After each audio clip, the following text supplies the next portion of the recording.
Ano yan? Sira ata. Yan. Hindi kasi, alam ba, may mga nakapasko na sa labas ng mga tarpaulin.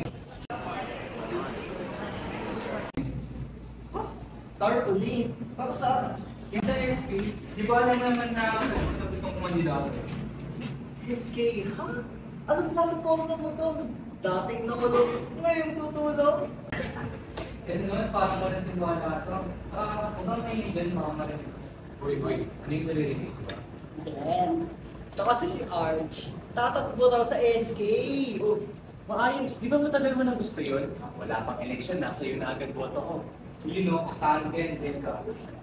Nga pala, JR. Ikaw po yung mga P-Mandria. Ops! Mawag ka nang tumawag. Nakalista ka na. Ako? Ito naman. Hindi ko naman yung choice eh. Sus, parang hindi ka nagpatulong sa crush mo dati. Una.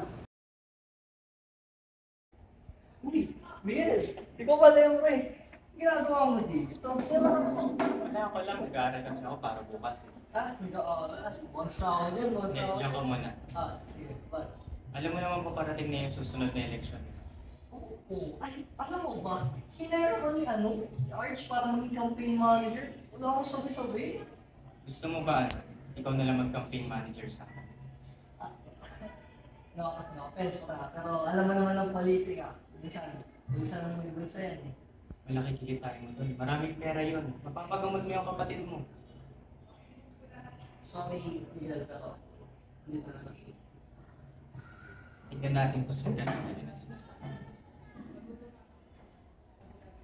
Uy, pre. Si Miguel yun, di ba? Hindi din sa ating pwesto niya. Boy.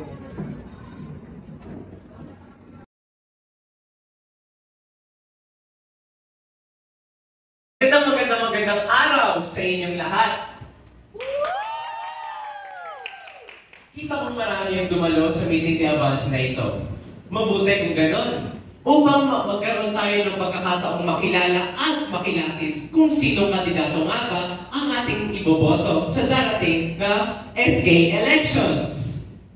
Bago natin simulan ang meeting ni Avance na ito, nais ko muna ipaliwanag sa inyo kung ano nga ba ang silbi at kung bakit merong SK elections. Ang SK ay binubuo ng mga kabataan. Ito ay tinatawag na sangguniang kabataan na nagsisilbing boses para sa kapwa kabataan. Ready na ba kayong simulan ng meeting ni Avance na ito? Kung ganoon, I am now giving this platform for the campaign managers of the SK candidates.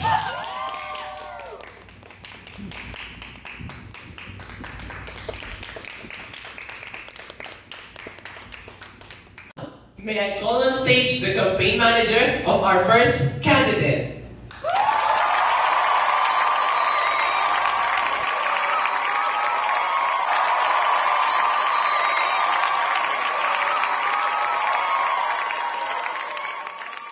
Magandang araw sa inyo, aking mga kababayan.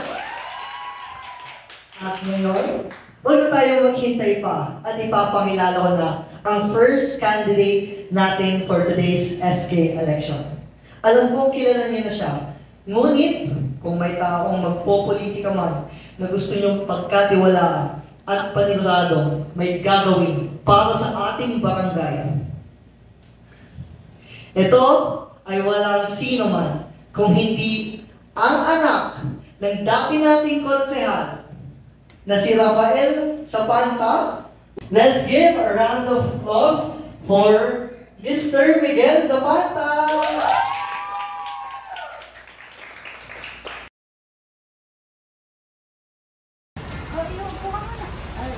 Salamat po.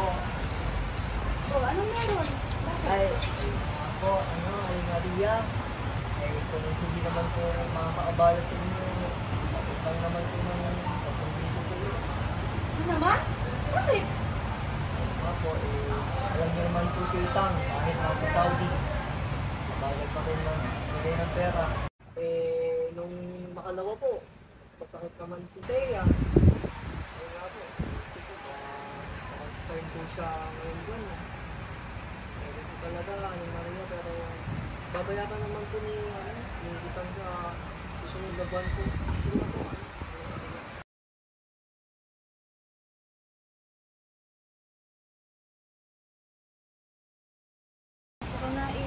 Gusto ko sanang makatulong sa'yo, pero wala rin ako ngayon eh. Marami rin gusto ng pamilya ko. Sige po, Aling Maria. Tingnan ko po. Salamat po.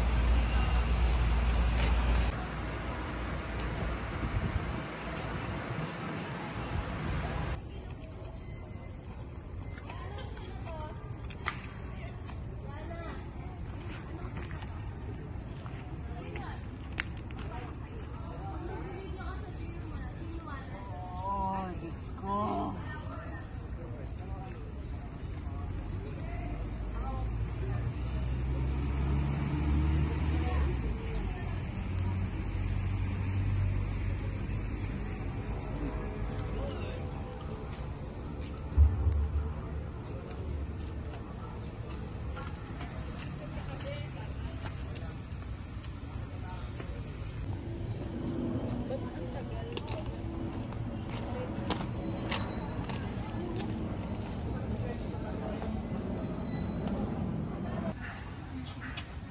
Anong ginagawa mo dito? Alam ko may sakit yung kapatid mo. At saka alam ko, kailangan mo rin ng pera. Kung gusto mo ng pera, bibigyan kita ng trabaho. Maging campaign manager ka para sa anak ko. Kapal ng mukha mo. Anong akala mo tatanggap ako ng pera mo na nanggaling sa taong bayan? Para sa amba ang buwis ng taong bayan, kundi para tulungan ang taong bayan. Fools, kung ganyan ang iniisip mo, wala kang mapapala sa akin. Umalis ka na dito. Pagtanakaw.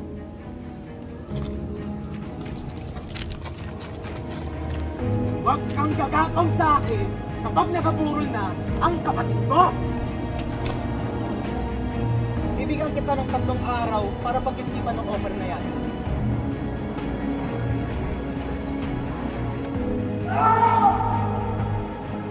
Pauwi ka na, no? Tara, sabay tayo. Malapit na pala yung meeting ni Avancia, no? Alam mo, nakabahan ako dun. Hindi ko alam kung mananalo ko eh. Pero, malay mo, pala rin. Okay ka lang ba? Okay lang. Sigurado ka.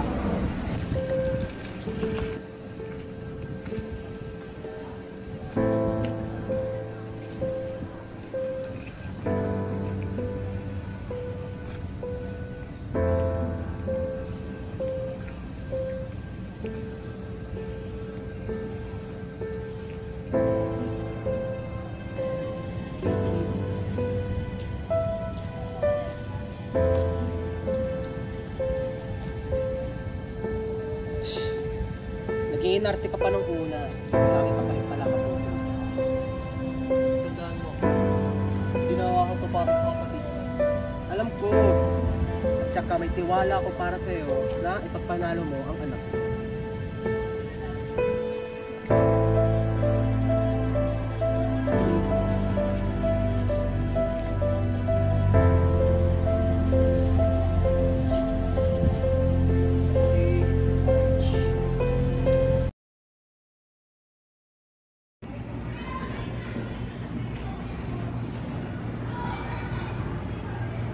Magandang araw mga kababayan, kapwa kabataan at kapwa mag-aaral. Kilalang pangalan simula pa nung una, mula sa aking ama na si Rafael Zapata. Ako ngayon ay tumatakbo upang maglingkod sa inyo. Maglilingkod na tapat para sa kabataan at para sa pamilya. Ito ang aking gagawin bilang inyong SK Chairman. Maraming salamat. Thank you so much. Now, may I call on stage the campaign manager of our second candidate.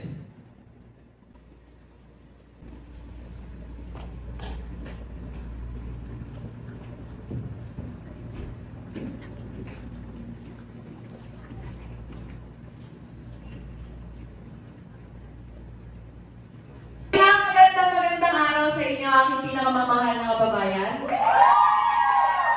Magandang araw. So ngayon, ipapakilala ko sa inyo ang susunod na kandidato. Number 1 ito sa balotan. So alam niyo na kung sino iboboto nyo. I-describe ko siya sa inyo para mas makilala niyo pa siya. Isa siyang mabuti, masipag, at totoo sa servisyo. At mas lalong-lalo na, walang bahid. Oo, naririnig nyo. At tama naririnig nyo, wala siyang bahid. Kaya ngayon, para sa buong kampanya, nakikita ko sa kanya yung pagiging totoo niya sa mga tao na nakapaligid sa kanya. Kaya ngayon, pinakikilala ko sa inyo ang number 1 sa balota, Archel Pineda!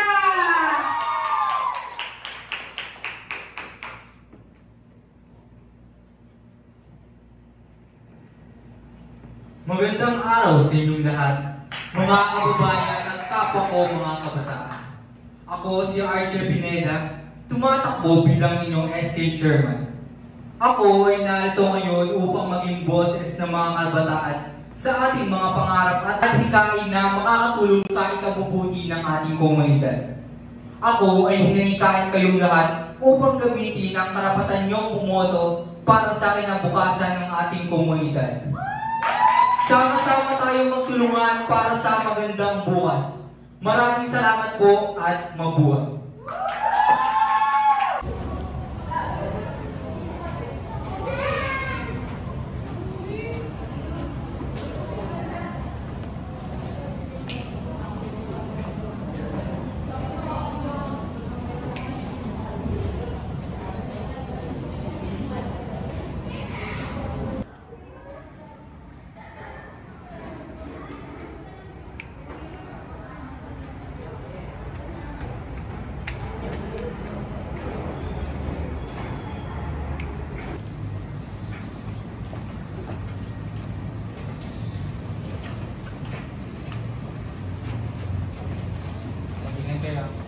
Maraming ahas sa paligid. Hindi nyo alam, nandiyan lang sa tabi. Nasa malapit nyo lang pala yan. Walang pananaksil na naganap. Sadyang may kinailangan ako kay Jan at may kinailangan si Jan sa akin. Arch, mag-usap tayo pagkatapos ng SK elections.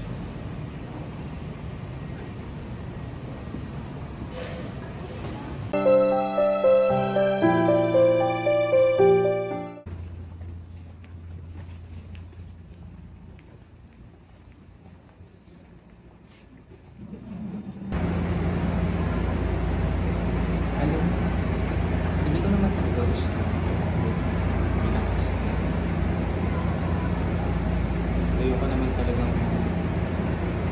makapagkampanya pa tapos pagawin pa lang mga tao. Nabiling naman naman ako kasi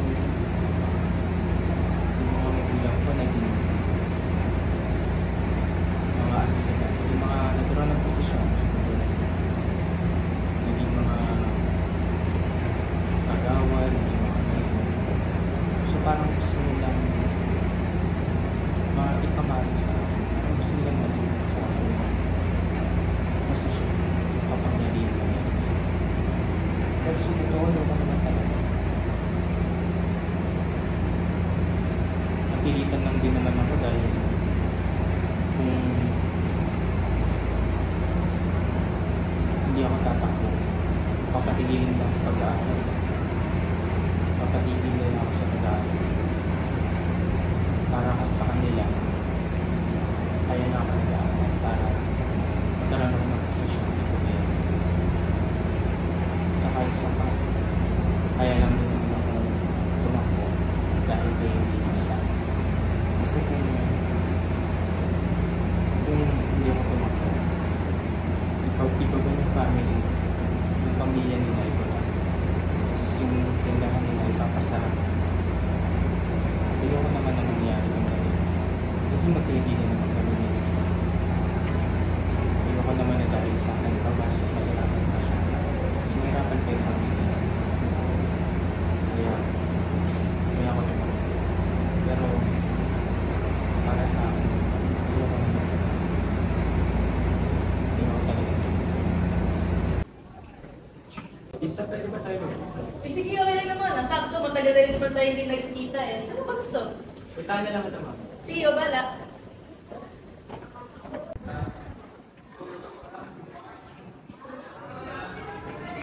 Hindi nagawa ka. Miguel, wala naman. Bakit? Tara, usap lang tayo. Ano matagal kita hindi nakita? Namiss kita. Kamusta ka naman ngayon? Miguel, kamusta ka nga pala? Isa. Bakit? Ano yung pera? Ang totoo kasi, kaya ayaw na wala ng trabaho yung tatay. Kaya dahil sa tatay ko. Kasi binili ko sa yung yung mga building na saan siya nagtatrabaho.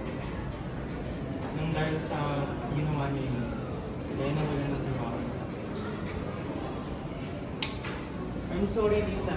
Hindi, huwag kang Lisa, magpaliwanag. I'm sorry, Lisa. Magnanakaw. Nang dahil sa inyo, nawalan ng trabaho tatay ko. Hindi nyo alam kung gaano kami naghihirap ngayon. Lisa, I'm sorry. Okay.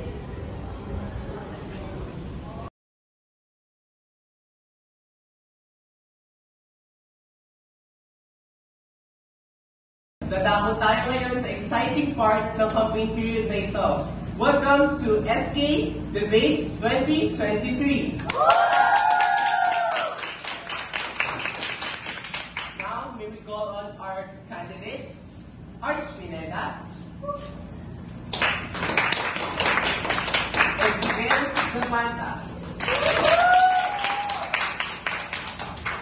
Now, let's go to debate proper. Our first issue is about the use of illegal drugs. Let's start with Miguel Zapata. Ang illegal na droga simula noon hanggang ngayon ay hindi tama at hindi dapat tularan. Paano natin ito masisimulan at tigilan? Una, sa pagtuturo sa mga kabataan, sa pagbibigay ng kaalaman sa kanila. Kung sa kanilang sarili ay alam na hindi tama at walang magandang itutulot ang paggamit ng illegal na droga, ay sa simula ay hindi na nila ito susubukan. At pangalawa, sa pamamagitan ng pag-alis ng mga pinagmumulan o sources ng mga ito. Kung sa mga pinagmulan pa lamang ay wala na tayong makukuha ang mga droga, hindi na ito aabot sa mga kabataan at sa ibang mga gumagamit ng illegal na droga. Alam naman natin lahat na ang paggamit ng illegal na droga ay talagang labag sa batas at malaki yung nagbabadyang pagpanganib nito sa ating kalusugan na maaaring humantong sa pagkalulong. Maaari din nating anyayang lumahok ang mga kabataan sa mga gawaing makakatulong sa kanilang physical at mental na kalusugan, kagaya na lamang ng mga sports. At iba pang mga libangan kagaya ng pagguhit, pagpinta o pagbabasa ng mga libro. Makakatulong din ang rehabilitation and mentorship programs para sa mga dating nalulong sa illegal na droga. Sa pamamagitan ng mga ito ay masisimulan natin masolusyonan ang problema tungkol sa illegal na droga. Since the question in our debate is not debatable, we're giving a chance to each of the candidates to rebut on their platforms. We're going to start with candidate Archie Pineda. Ang plataforma mo ay ang Environmental Awareness and Protection. Ang tanong ko ay, sa paanong paraan mong mahihikayat ang mga tao sa pag-alaga ng kalikasan? Nasa title na nga, awareness. So pagbibigay ng mga seminars, ng mga talks, dapat nagsisimula. Dahil sa awareness, dapat nagsisimula ang isang proyekto upang malaman ng mga mamamayan kung ano nangyayari, kung anong mangyayari, at kung anong dapat gawin para may isang katuparan ng isang proyekto. Remember, vote wisely.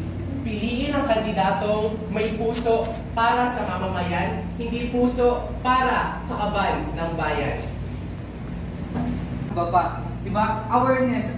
Alam naman na siguro natin kung paano maprotektahan ang environment ba? Simple nga yun, kahit grade 1, kayang sagutin yun. Puro na lang ba tayo awareness hanggang ngayon? Wala ba tayong kilos na gagawin? Kung grade 1 kayang sagutin, bakit ang dumi ng kalikasan? Bakit nasisira ang mga puno? Bakit nagkakaroon ng maduming mga ilog? Hindi ba kahit grade 1 alam pero hindi pa rin nagagawa? So dapat sa mga ganitong paraan, may bibigay natin sa mga mamamayan kung paano talaga nila matutulungan ang kalikasan.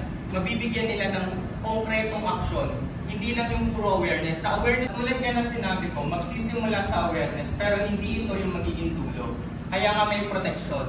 So sa protection, dito papasok yung mga dapat gawin, yung mga paglilinis, mga pagtatanim, pagbibigay ng mga kailangan na gamit upang matulungan ang kalikasan. Hindi lang siya maliit na term na parang awareness lang. Kaya nga merong protection. Hindi siya ibig sabihin na awareness ay yung sakop lang niya pagbibigay ng kaalaman. Ang education for youth ay para sa mga kabataan. Kumbaga, bilang SK chairman, merong sariling budget ang SK. Meron tayong sariling budget mula sa pondo ng barangay. Bukod dito, maaari tayong maggawa ng mga fundraising or mga donation for a cause para makatulong sa ating mga kabataan upang bigyan sila ng scholarship, financial assistance at mga school supplies na makakatulong sa kanila upang sila ay makapag-aral. So bibigyan mo sila ng mga gamit pang-aralan, sa gagamitin nila sa pang-aaral. Isa yun sa mga plataforma na nakalagay sa akin na nakapaloob sa plataformang iyon sapagkat isa sa mga dahilan kung bakit hindi nakakapasok ang mga estudyante ay sa kakulangan ng kanilang gamit. Kumbaga, ayun ang isa sa mga factors kung bakit sila hindi nakakapasok sa paaralan. Kumbaga, kulang sila sa kagamitan.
Ngayong araw na ito ay natapos na ang araw ng eleksyon.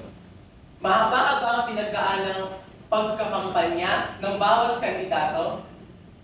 At sa pagtatapos ng eleksyon na ito ay atin ang malalaman kung sino nga ba ang nagwagi sa eleksyon na ito.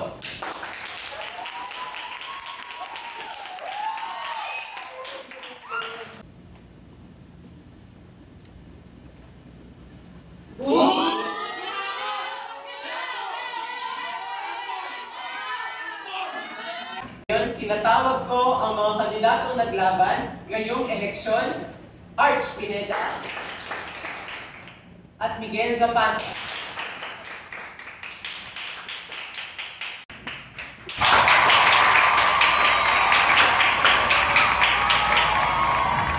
Ang nanalo sa ST elections na ginanap ngayong taon ay walang iba kundi si Miguel Zapata.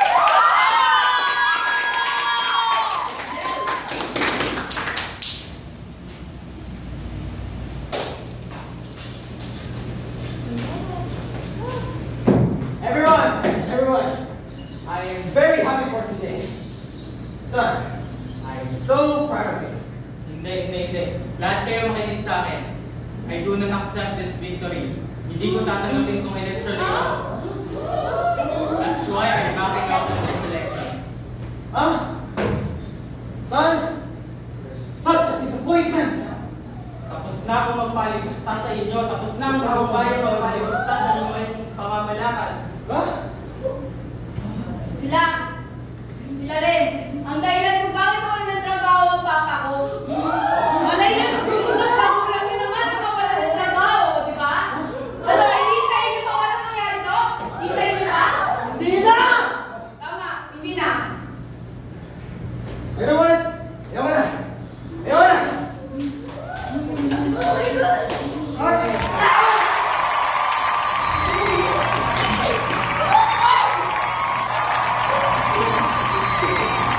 Come on.